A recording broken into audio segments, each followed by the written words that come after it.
कभी कभी ऐसा होता है ना कि हम अपने किसी पड़ोसी को देखते हैं और सोचते हैं कि यार इस बंद दरवाजे के पीछे आखिर कहानी क्या है। आज की जो कहानी है वो कबीर की है। एक ऐसा लड़का जिसकी मामूली सी उत्सुकता उसे एक ऐसी सच्चाई तक ले गई जिसने सच कहूं तो उसकी पूरी दुनिया ही बदल कर रख दी।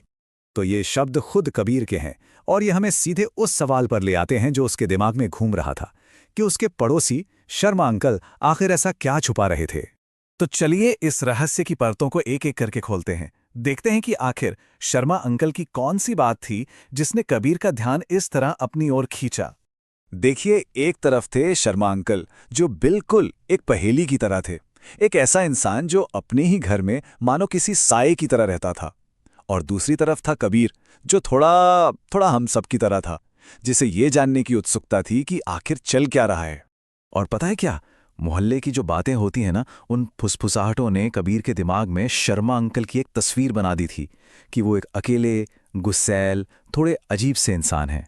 और जब आपके पास कोई और जानकारी ना हो तो वही बातें सच लगने लगती हैं। लेकिन फिर एक रात कबीर ने कुछ ऐसा देखा जो उन अफवाहों से बिल्कुल अलग था। शर्मा अंकल के हाथों में टूटी फूटी चीजों से भरे बैग, एक पुरानी घड़ी, कुछ धुंधली तस्वीरें, जंग लगे हुए टिन के डब्बे। बस यही वो पल था जब कबीर की मामूली सी उत्सुकता एक बड़े सवाल में बदल गई। ये सवाल कबीर के दिमाग में अटक गया।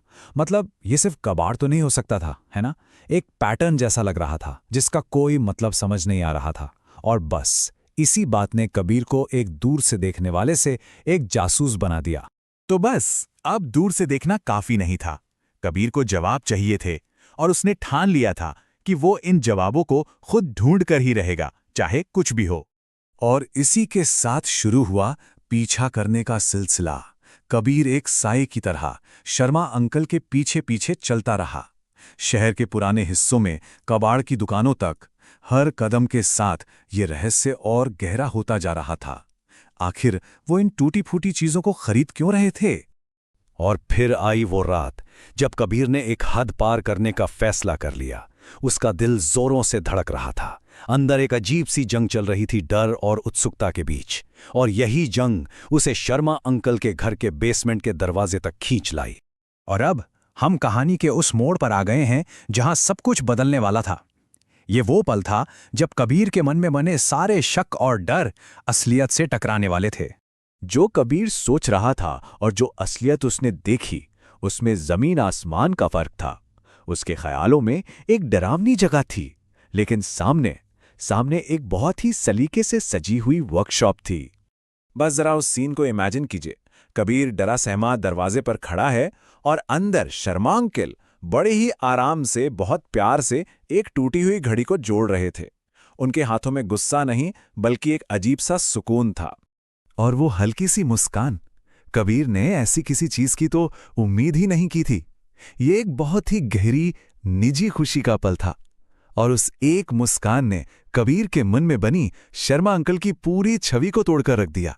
तो अब सच सामने तो आ गया था, लेकिन कहानी का सबसे बड़ा सवाल अभी भी बाकी था। शर्मा अंकल आखिर ये सब कर क्यों रहे थे? सोचिए, उस पल कबीर की क्या हालत हुई होगी। रंगे हाथों पकड़ा गया। उसे लगा अब तो डांट पड़ेगी, गुस्सा होंगे, लेकिन हुआ ठीक उल्टा।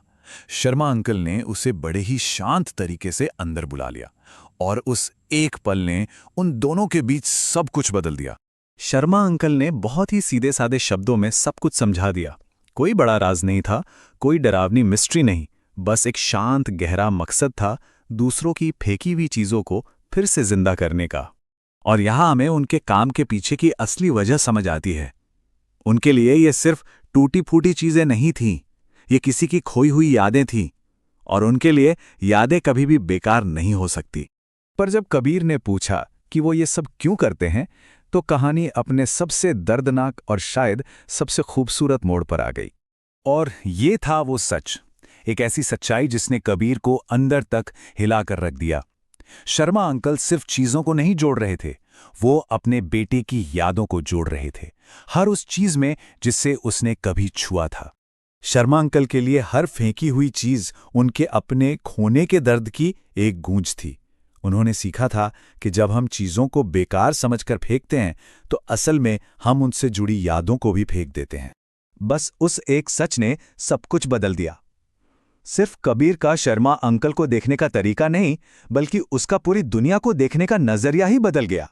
तो अब शक के रिश्ते की जगह ले ली थी समझ और साथ ने। कबीर अब कोई जासूस नहीं था, वो एक दोस्त था जो टूटी हुई यादों को जोड़ने में मदद करता था। और यही वो सबक था जो कबीर ने सीखा। शायद यही इस पूरी कहानी का दिल है कि जो हम सतह पर देखते हैं वो शायद ही कभी पूरी कहानी होती है। तो हम इस कहानी को इसी एक सवाल के साथ खत्म करते हैं। क्या पता असली इंसानियत बड़े बड़े कामों में नहीं, बल्कि ऐसे ही छोटे छोटे शांत और प्यार भरे कामों में छिपी हो। सोचने वाली बात है।